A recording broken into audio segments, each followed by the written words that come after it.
You can now talk. Alright, hello!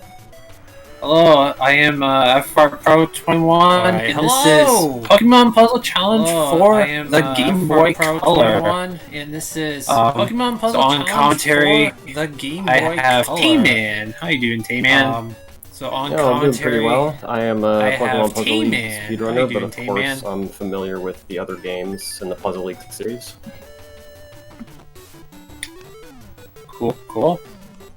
Yeah, what's up? So yes, cool. So yeah, the category we're going to be doing today is easy to intense. So yeah, the category we're going to be doing today is easy mode, and we're going to work away. So basically, we're going to all the way up. Start with easy mode to intense, and we're going to work away. Now there's actually a bit more. You actually got to choose the Pokemon that. Now there's actually a bit more. You guys got to choose the Pokemon that. Hey, FFR, just make sure you need to mute your mic in OBS, or else we're getting a bit of an echo. What? Okay, hold on. Okay. Okay, that is muted. Okay. Hopefully everything sounds good. Okay, so anyways, what Pokemon won the Big War? So what are we choosing? It is Cyndaquil. Ah, Cyndaquil, okay. Alright, so Cyndaquil it is. Is that the default one? No, default one is actually Chikorita, but Cyndaquil is just... Cyndaquil is one to the right, so it's actually not that bad from anyone. Alright, well, Taman, you ready? Yeah, I'm ready. Let's speedrun a bad game. Oh, come on, this game is not that bad. There are many games in this series that are worse than this. Good game, bad speed game. But we're gonna have fun. Alright, well, let's get started here in 3, 2, 1, go! Oh, yeah, we fixed it. Well, hardest! Run.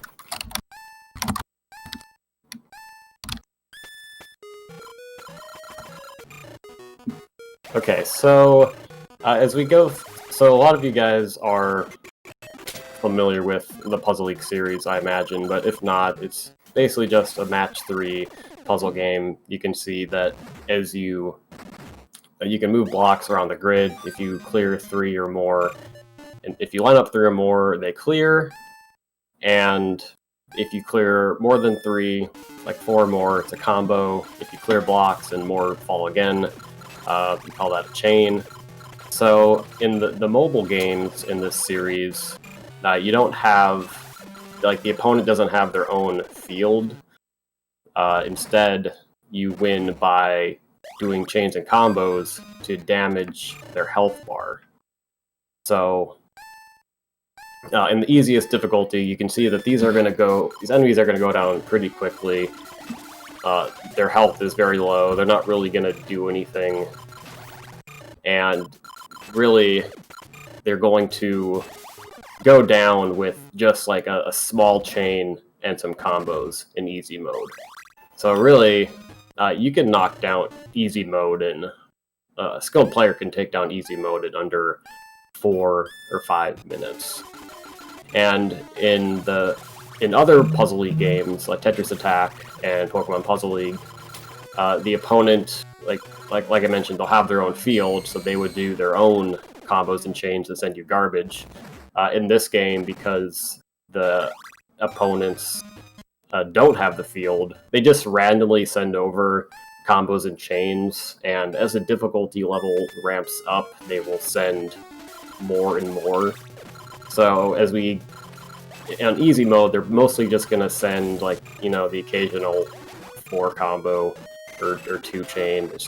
They're nothing of consequence. Like, they don't have to really, the runner doesn't really have to worry about the AI sending garbage. But as we move our way up to intense mode, they're going to be sending these big old chunguses, like 12 chains, 13 chains, that the garbage absolutely matters, and you're going to have to play off of that. But we'll worry more about that once we get there. So, FFR has already made his way to stage 6 here. These guys go down really quickly, like under 14 seconds. And honestly, you can get under 10 seconds if you're really fast and have good block arrangement. And I can't quite remember how far easy mode goes, but it's not. I believe it just goes through the end of the gym leaders, which would be Claire, I believe. Yeah, it's just the gym leaders. Yeah, so we're already up on the final stage of easy mode here.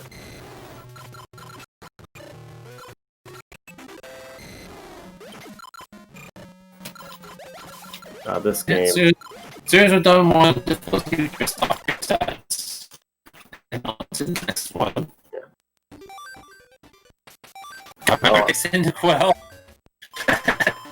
Oh yeah, a fun strategy that was discovered a little over a year ago, I believe, was that it's actually, instead of, like, after you defeat an opponent, instead of, like, waiting to move on to the next opponent, it's actually faster to soft reset out and restart. Or continue. You soft reset and then continue. I think it's like 3/4 of a second per stage. Yeah, it actually gave FFRPro at the time a free world record. So that was a pretty fun discovery. Well, it wasn't me, it was Cards. Right, yeah. Cards of the Heart discovered that one day, just messing around, I think. So now we're on to normal mode. Enemy is going to have a little more health, and they might send a tiny bit more garbage, but they're still going to go down super fast.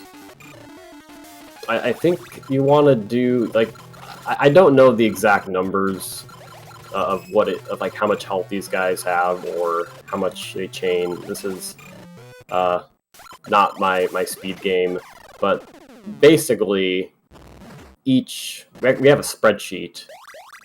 Certain size chains and combos send a certain amount of damage, and we know the health of each opponent.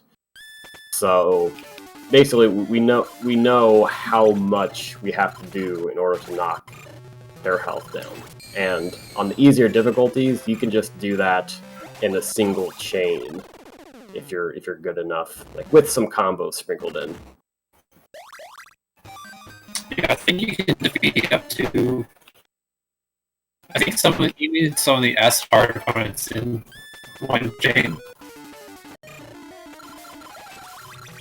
Yeah, S hard is the second to last difficulty, and I think on the first few stages where they don't have as much health, if you have a long enough chain with combos, you can knock them down in one fell swoop. But once you get too intense, it gets very difficult. In the sense that normally you're going to have two gigantic chains, and one of them is going to be off of the garbage. Yeah.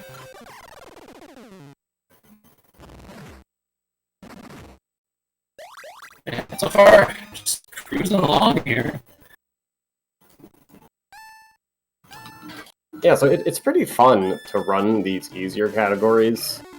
Like I said, this isn't my main game, but like one day I was just so captivated by the absolute blitz of easy mode. Like, you're just going like as fast as you can, and you are trying to do lag chains to get your damage in quicker. Lag chains are basically when you have two chains ongoing at the same time, like offset by a few milliseconds.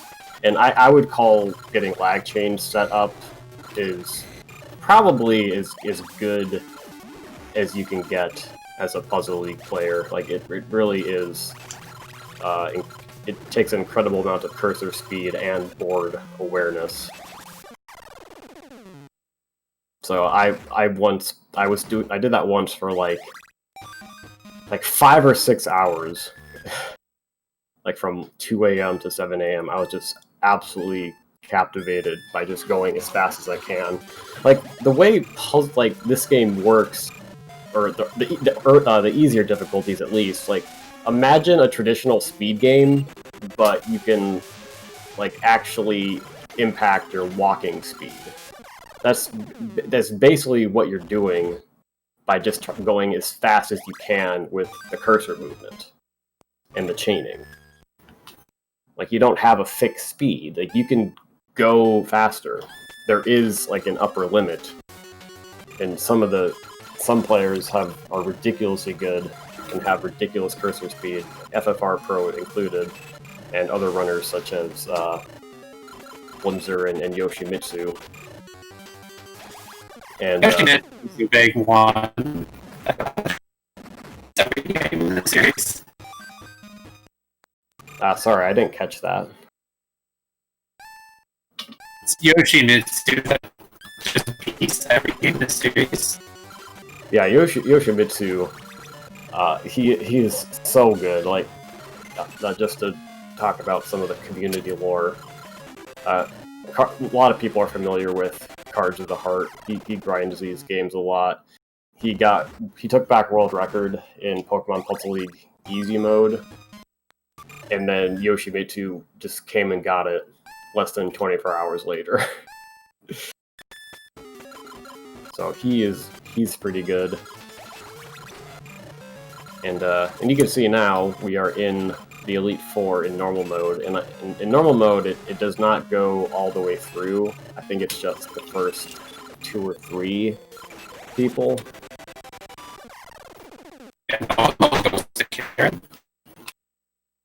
Yeah, all the way to Karen. Hard mode. Yeah, but that's hard mode. So now, not intense there.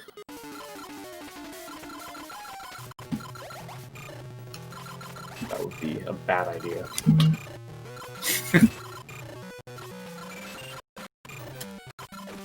Yeah, so in hard mode, it's still possible to take these guys down in a single chain, but it's going to take a much longer chain.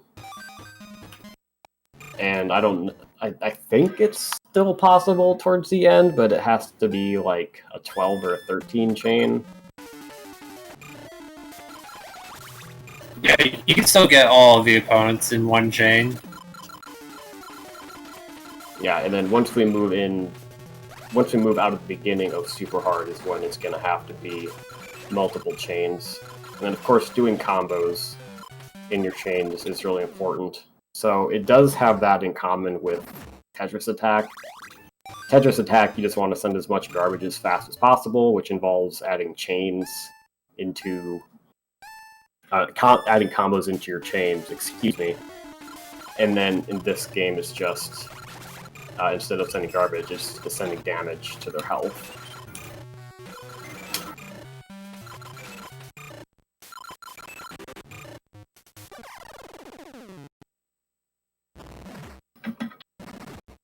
So pretty quick Clefairy there. And thank God it's Clefairy, not Miltank, because I freaking hated Rollout in Pokemon Gold and Silver. It's an absolute nightmare. And the runners found out that it was never the Miltank, after all. Say that again?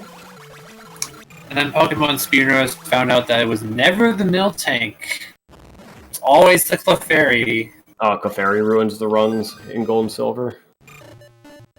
Because it has Metronome. Oh god. Man, like, doing like regular Pokemon speedruns, I can't imagine, even though I speedrun a super heavy RNG game myself. It's just like, sometimes that's the great thing about speedrunning, is that if you love the game, you'll want to just keep playing it, warts and all. Steelix going down in a single chain, so that's very good.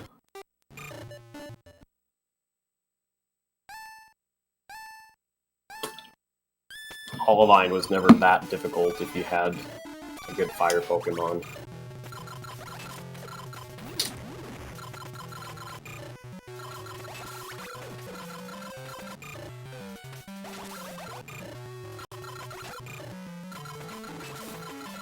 Ugh. Having a bit of a post-inner crash.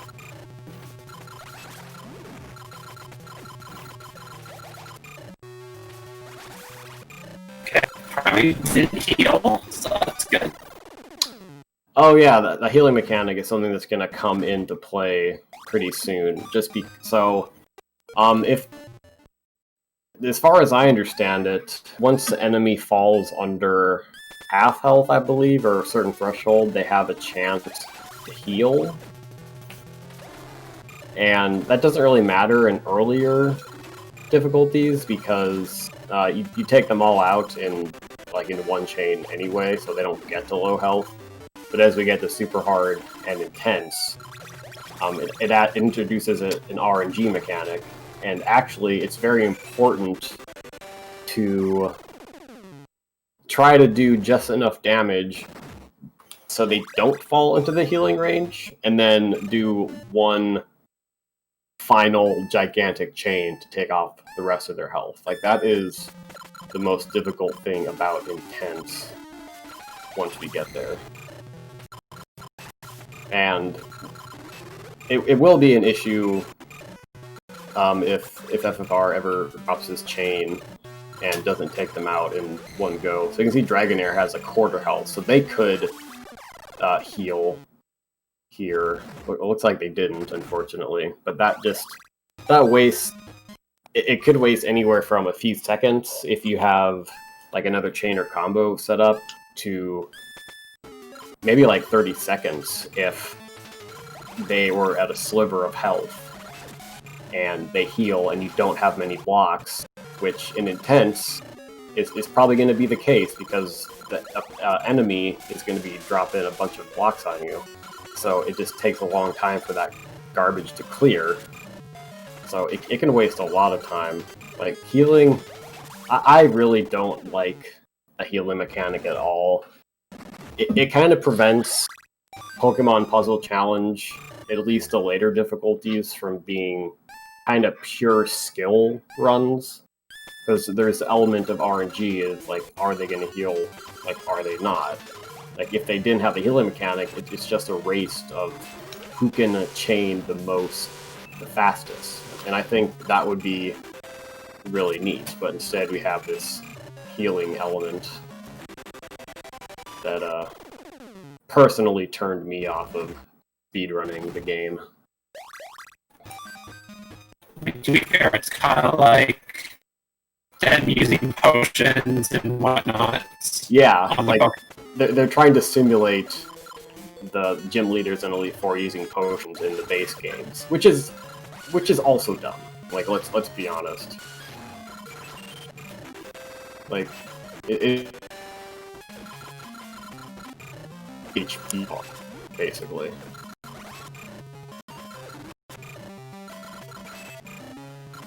But that's neither here nor there.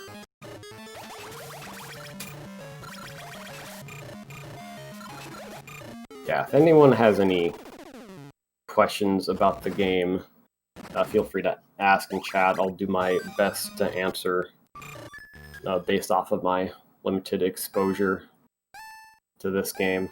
We actually had a tournament for this back in the fall, the Puzzle General community. We normally alternate between Tetris Attack and Pokemon Puzzle League, but Pokemon Puzzle League is actually having its 20th anniversary this year, so we decided to have Pokemon Puzzle Challenge Tournament instead, which had not been done before.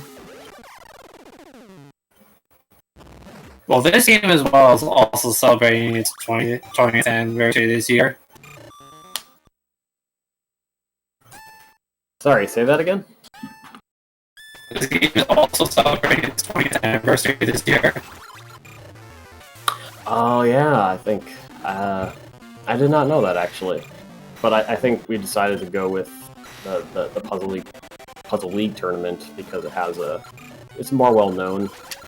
Someone's asking in chat, biggest reason to play this over Puzzle League. You would play this if you if you prefer a health bar system as opposed to the garbage system. Because in Pokemon Puzzle League, the opponent has their own screen, and you kill them when when their screen is full of garbage, and there can be a lot more randomness there. If they keep clearing your garbage, it's going to go on a long time. In Pokemon Puzzle Challenge, they can heal, but eventually they're just going to die. So if you prefer a health bar system, if you prefer just doing chains and combos as fast as you can, you would want to play this game. And maybe just aesthetic preferences. This game is based off of Gen 2. Maybe you like that over the anime Gen 1 flavor of Pokemon Puzzle League.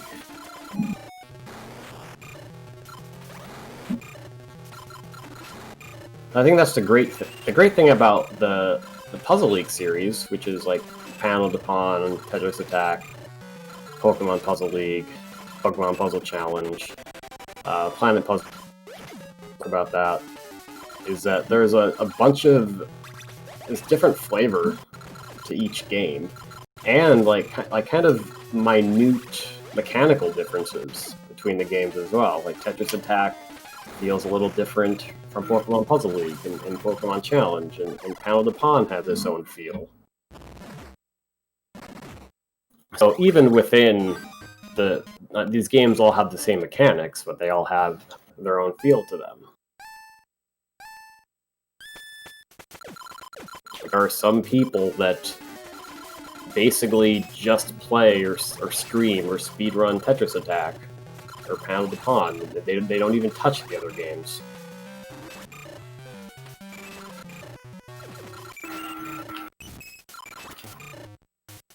Oh yeah, and this game is a little more accessible on the 3DS VC.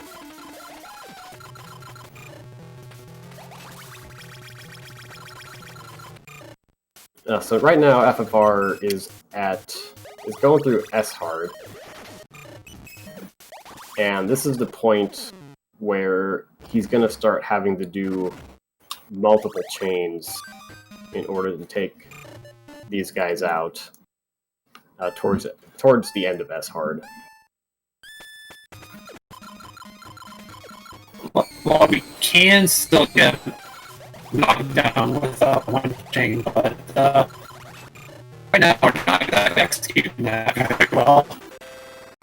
Yeah, it's very much a matter of getting in a flow.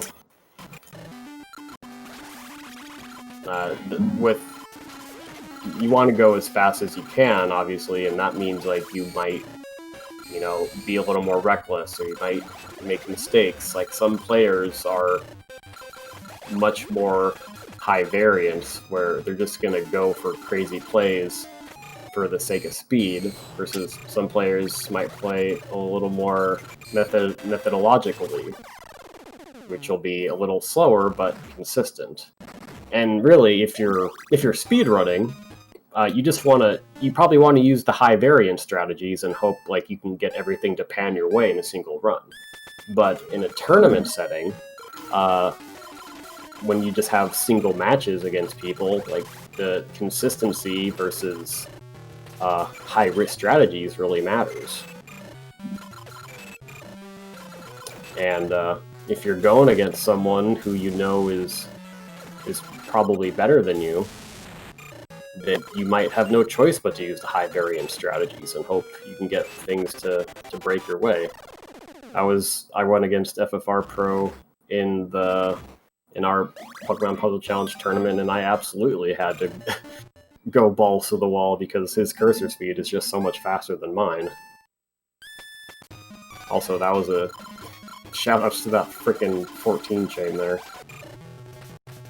We call those Forky strats after BB Forky because back when I wasn't around at the time, but back when the puzzle community was pretty young and basically just doing Pokemon Puzzle League, one of our founding members, BB Forky, he would use these gigantic chaining strategies that don't actually work that well, but to my knowledge, they don't work well in Pokemon Puzzle League, but they're absolutely what you want in this game.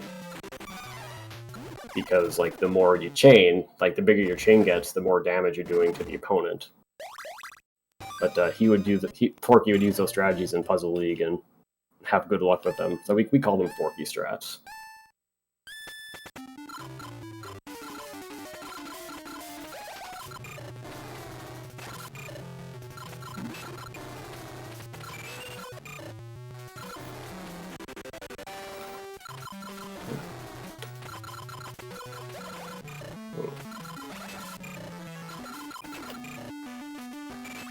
Alright, so we all know that FFRPro's favorite Pokemon is Vaporeon, but what is everyone else's favorite Pokemon?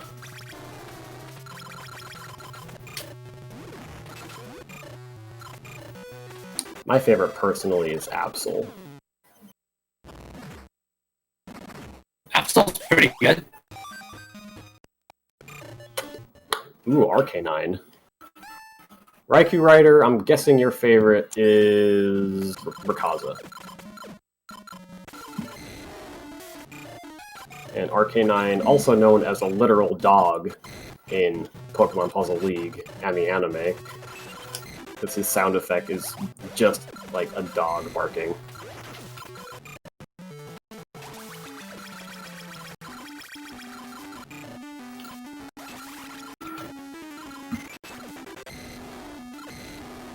So FFR getting some pretty sweet lag chains going here, and I can also see like this game being a better choice if you enjoy a little more flair to your puzzle games, because you are going for these giant combos and giant chains and these overlapping lag chains. It has a lot more flair to it than super hard in Pokemon Puzzle League, which is what I run. Because it's really fun to swag out with these big chains and combos. Because you can see FFR is going for these offsetting chains and these big combos. Also, like, one other thing I forgot to note is that combos are going to send damage to the opponent immediately during the chain, but chain damage is not sent until the chain is over.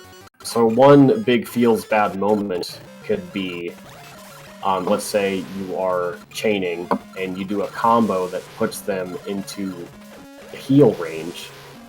They could actually heal, like, your chain might have been enough to kill them, but they heal before the chain is over. Like, that really sucks when that happens. And that's why in these harder difficulties, health bar management is really important.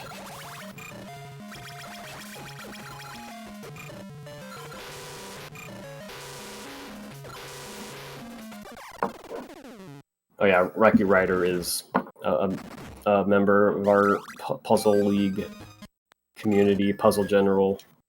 He does very well in the redemption brackets, which is where kind of like a secondary tournament we have when people get knocked off of the main bracket. He always dominates in those, and he had a tournament once where he was just doing some. This was the Tetris Attack tournament. He was doing some gigantic chains, and in Tetris Attack, big chains aren't necessarily the fastest, but they are very safe, because they're going to top off the opponent, and they're gonna die eventually. So that was a fun time.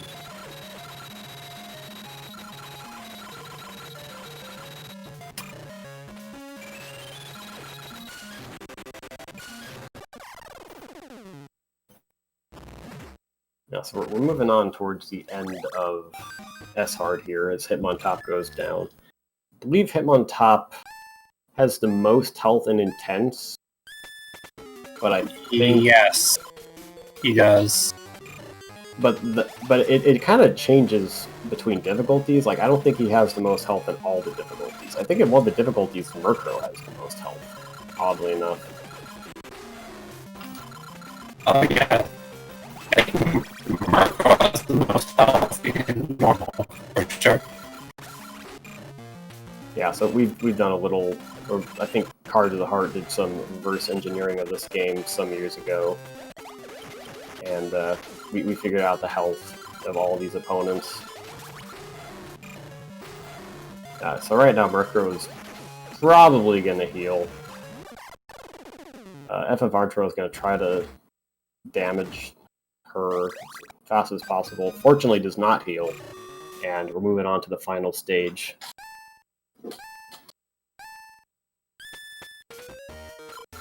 In Dragonite. Gonna take on Dragonite, and he didn't even catch a Jinx beforehand in the Ice Cave. It's a bold move right there.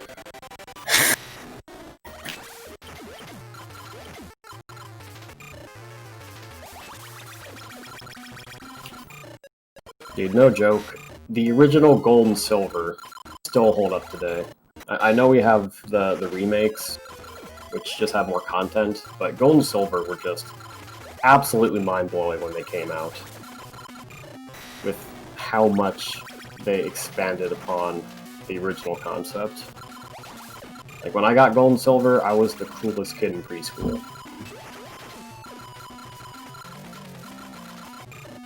As FFRPro tries to take down... Oh, that was a little scary there. With this big ol' free chain and combos, he's going to take down Dragonite. Now we go to Intense mode, and you're going to see just how brutal these opponents get. When I was a kid, and 10 years old, I was pretty good at Puzzle League, or in general. And when I say Puzzle League, I'm referring to the entire family of these block swapping games. I could not beat Intense. So if you pay attention to the AI, they're going to be doing huge chains, especially as we move on past these beginner stages, or these first few stages. And so just watch them. Like, you can see they're dropping huge garbage blocks on FFRPro, and he's actually going to have to take those into account. Like, he's going to have to chain off of those, and big chains are better. So there's actually a trick where you can... It's a few frame trick where you can get 2 chains off of the same garbage block with the stack level. So let's say so the way chaining works is that, let's say you're chaining and you clear 6 blocks at the same time. That's not going to count as 2 separate chains. That's going to count as a single chain with a 6 combo in it. But if those clears are offset by even just a single frame, the game is going to count that as 2 separate chains.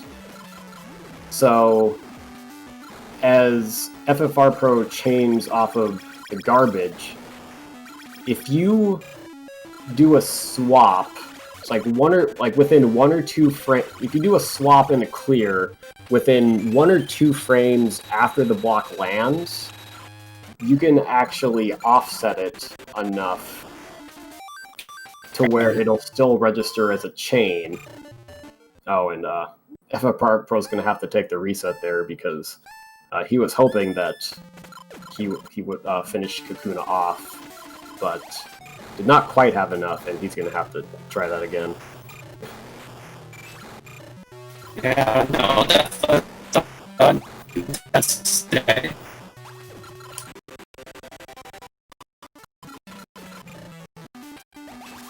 Yeah, so the difficulty leap from super hard to intense is absolutely enormous.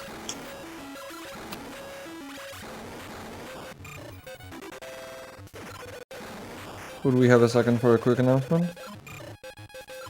Yeah.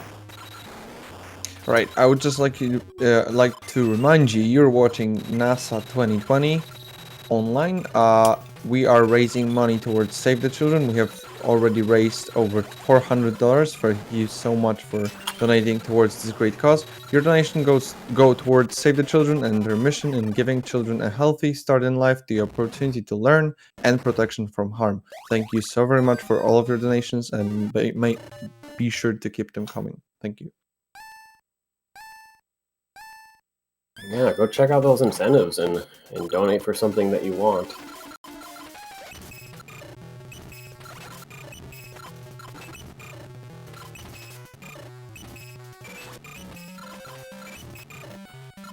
Alright, so these stages have, in intense mode, they have the potential to go a lot longer now, just depending on how bad the heals are and just how obnoxious they get with the garbage.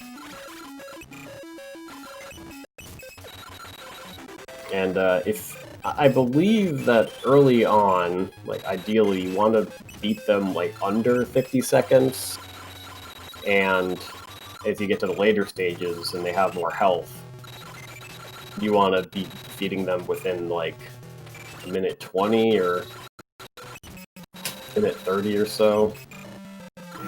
So you can see, like, FFRPro is...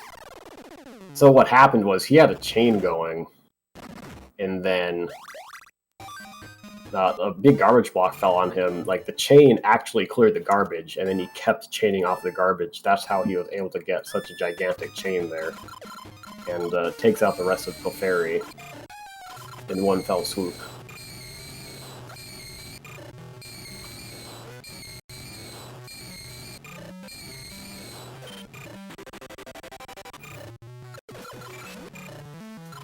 Oh, wow, that's not too low. But that...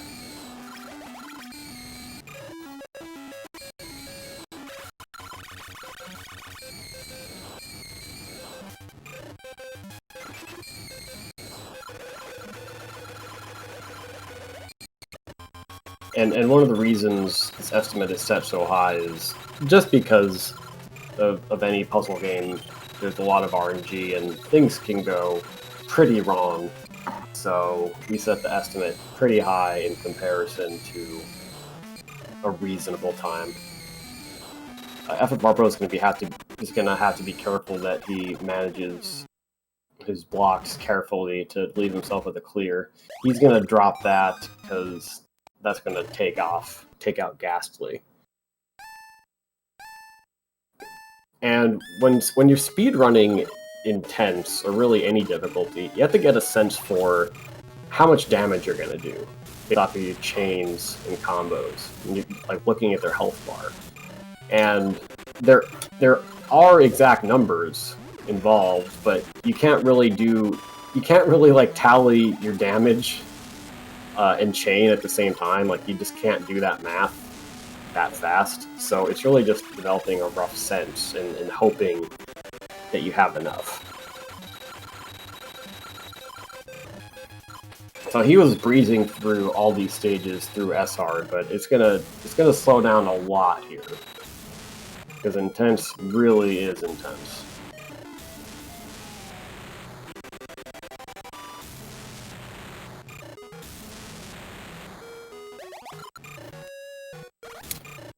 Thankfully, when the opponent is attacking, they can't heal while they're attacking.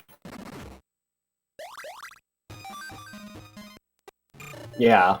So if the opponent is like going on a big chain binge, which is often, you might have like 10 seconds of free time to try to finish them off.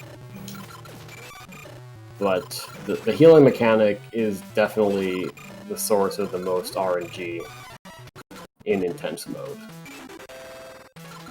So you can see that FFRPro did a 4-chain with a handful of with a couple combos in there. That probably would have killed an opponent in easy mode, but it only did a fifth of Primate's damage here in Intense. So these guys have a ridiculous amount of health.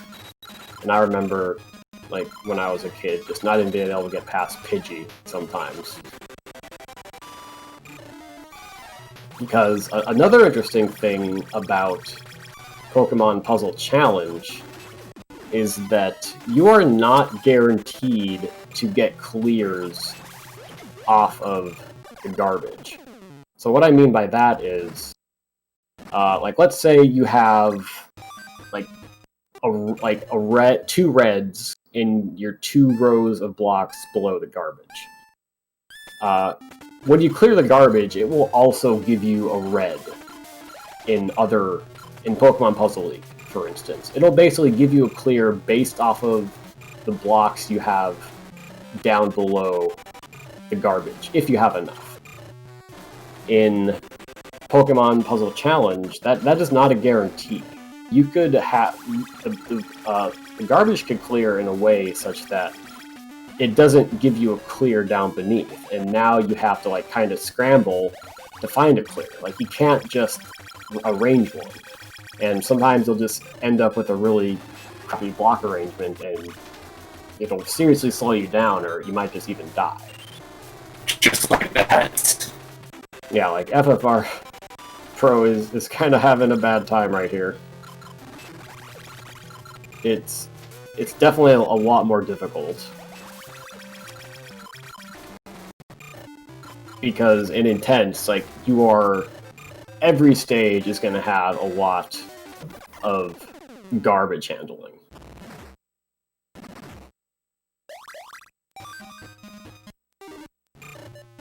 As Seal goes down here.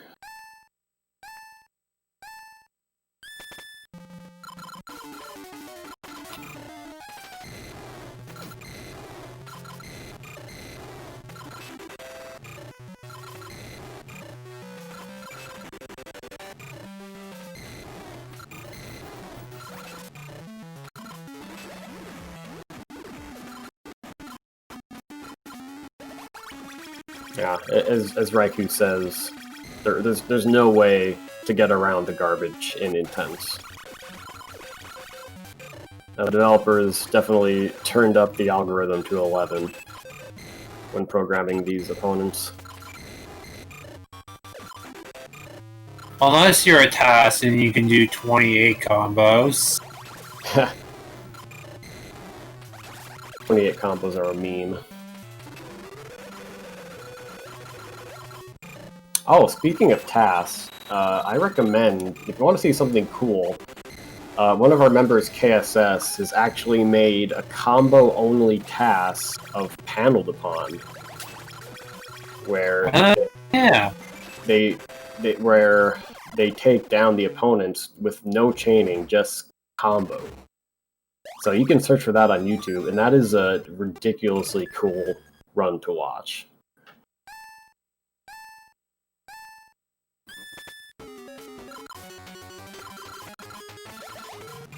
We move on to the Elite Four here. Jinx, which we've seen several times, but we haven't mentioned just how Jinx has like the absolute worst cry in the game.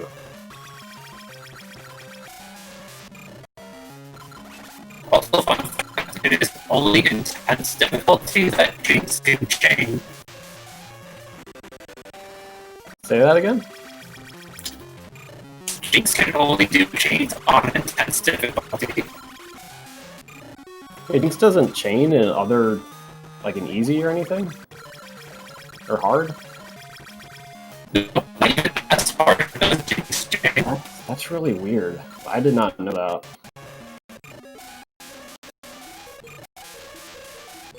Bow, bow, bow, bow, bow, bow, bow, bow.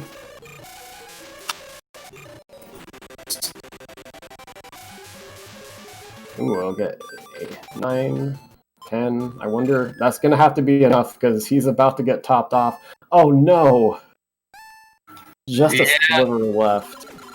Yeah, that'll happen a lot in Intense. Like, sometimes you just have to go for the Hail Mary. Like, you're saving some blocks to clear garbage, but they're really low on health, and you might be able to take them down. So you kind of make like a last-ditch attempt and hope that stretching out that chain just one more longer will get you the win. But if not, you're gonna have to restart, and it's probably gonna cost you at least a minute. That's some good lag chaining there off the garbage. And you'll see that FFRPro is gonna try to keep them out of the heal range, but that's, as I mentioned before, that's not always feasible just because of the math involved, and because you still want to keep chaining and doing combos regardless. That second fight went much better. Yeah, that was very smooth. And here we have Crobat, which I always thought was super cool. I remember spending a lot of time as a kid trying to get my Golbat's friendship up. So like, oh, that clear. Well, unfortunately, FFRPro is popping the chain before he wanted to, and not able to get the best opening salvo off on Golbat. So in Intense mode, the initial chain is so important because the beginning of the stage is the only time where you'll have a full board of blocks to work with, because shortly after the stage starts, this Intense AI is going to just bombard you with garbage. And then it becomes a matter of garbage management and chaining off the garbage.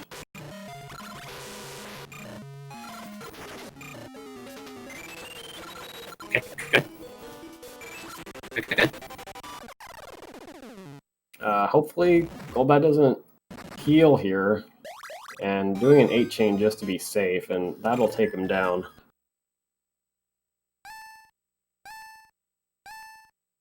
So just 3 stages left, I believe.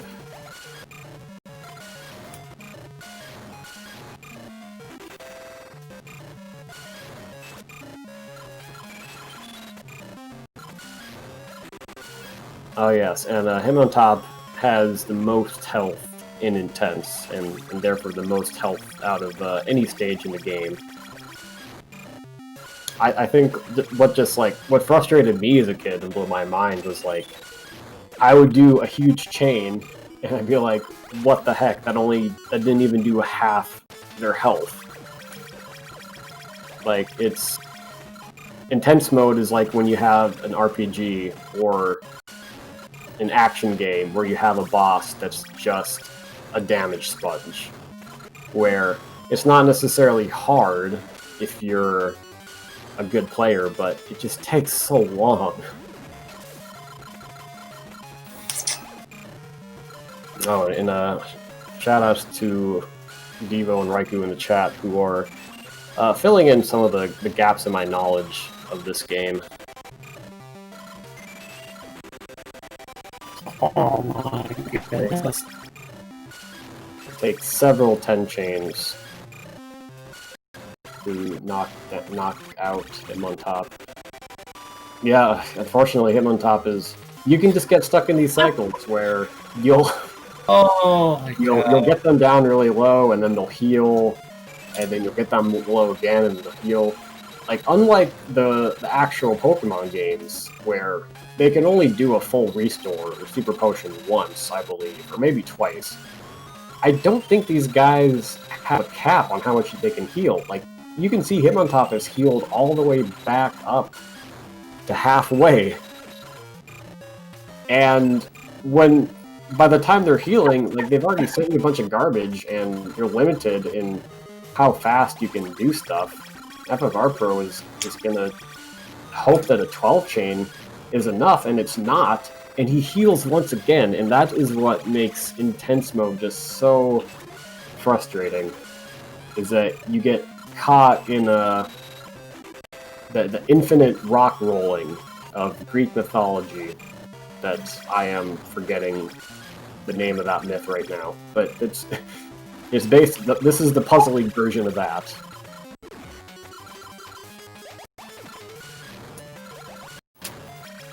Oh my goodness. That was terrible. Him on top is just stuck at a sliver of health here. In 248, that is really unfortunate. Like I said, if you are speedrunning this, you probably want to get it down in like a minute 20, minute 30, if you're lucky. Also, Sisyphus, thank you, in the chat.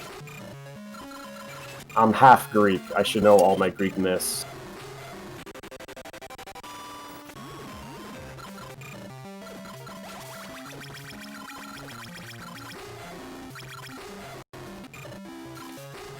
Also, Murkrow, I believe... Does Murkrow have the highest frequency of healing? Yeah. Yeah, so Murkrow heals the most often, and it's also annoying. So basically, when we do these easy through intense runs, it's really the intense run that takes up more than half the time.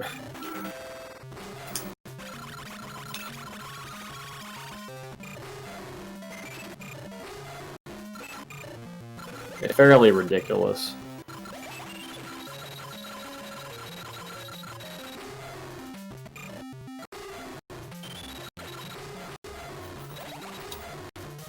So right now, FFRPro is gonna... It looks like Murkrow is right at the healing threshold. FFRPro is gonna try to not send any combos and just send chains, because, like it's been mentioned, chain damage is only sent once the chain's over. So he's just gonna, you know, double tap Murkrow right here by sending a big ol' 16 chain. And there's no coming back from that for Murkrow. Shoutouts to Murkrow for just being cool in general.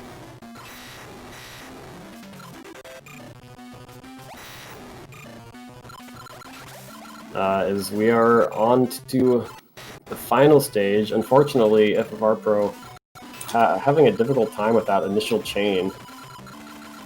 But once this is over, time is going to be as soon as Dragonite dies and the cursor disappears.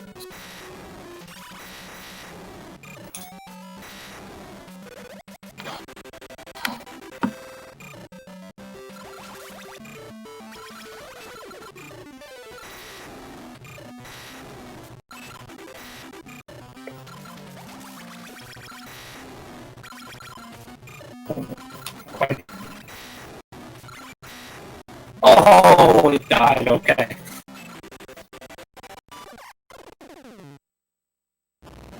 Oh. Yeah. Alright, so with that 6th chain, Dragonite is going to go down to match time.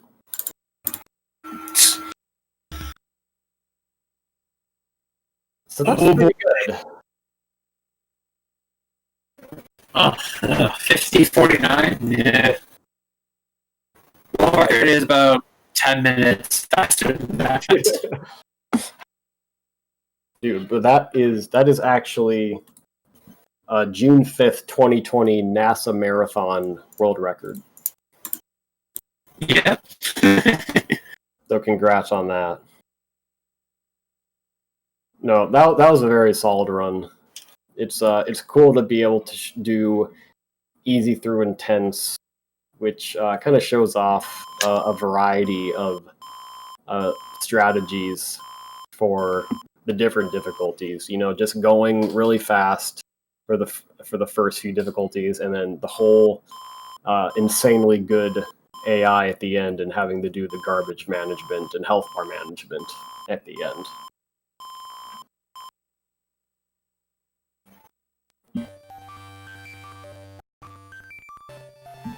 So yeah. Next up is an NES golf game. You wanna stick around for that, Team? I don't know how useful I'm gonna be. on that, but Don't worry, you don't have to know anything about the game. yeah, I can hang out a little bit longer. You can be a caddy. We all know that caddies get all the glory. Like everyone knows the name of Tiger Woods' caddy. I'm gonna go to Google for an unrelated reason.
Hello again.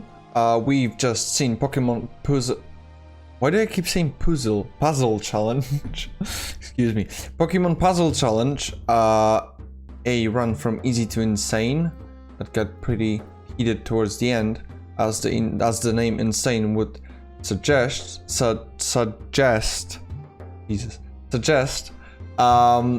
We are at $410 raised for Save the Children right now.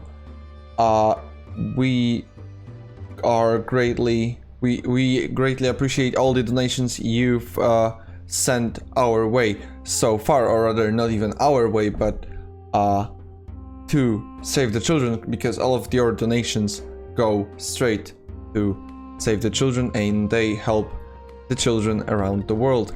Let's talk about a bit more about upcoming bid wars that are going to be here soon in just a couple of hours. We have Diddy Kong Racing, which is still with just one option. That's the bid war is to choose the fire name. There is a 3-character limit, but I think you can still get pretty creative with just 3 characters. Right now, we only have one option, that is BLM for $15. If you want to,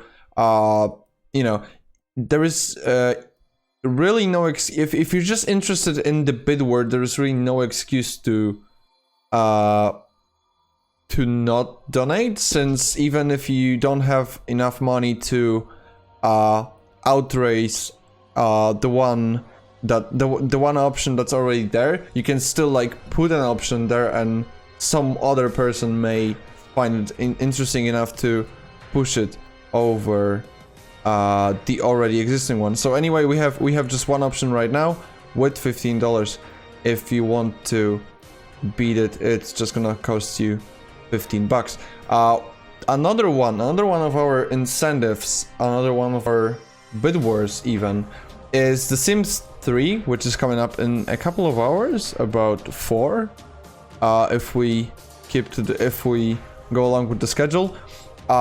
You can choose any name you like, up to 13 letters for both the first name and the last name. There are no suggestions as for now, and I assume some of them are gonna come soon. So you're good with proposing some of the names already, even though it's empty as of now. We also have language choice for Gothic. Gothic is gonna come up right after The Sims 3 ends, and we have a choice between Polish, English, and German. The very handsome runner can play in either of those three, and Polish is his favorite, or so I've heard. Polish is at $11 right now and is the winning option. Both English and German are at 0, so you might wanna get them going a bit. Reminder that all of the money you're contributing to Save the Children by NASA can also be attached to these incentives and bid wars. Yeah, the next one we have is, yeah, it's a couple of hours from now. We have watching the intro cutscene from Katamari Damacy Reroll. And that's gonna, you know, we will be watching the cutscene instead of skipping it. That's $0 out of 100 right now. I think it's still gonna be met when its time is due. Just like the one with Pokemon Stadium a couple hours ago. Not a couple hours ago, like about an hour ago. That was beautifully met, and I think we can get all of the incentives during this weekend to be met as well. Right now, our next game is the incredible Jack Nicklaus's greatest 18 holes of major championship golf for the NES. If that doesn't make you get hyped for the next game, then I don't know what does. And I am being told we are actually ready, so give it up for FFRPro again. Thank you very much.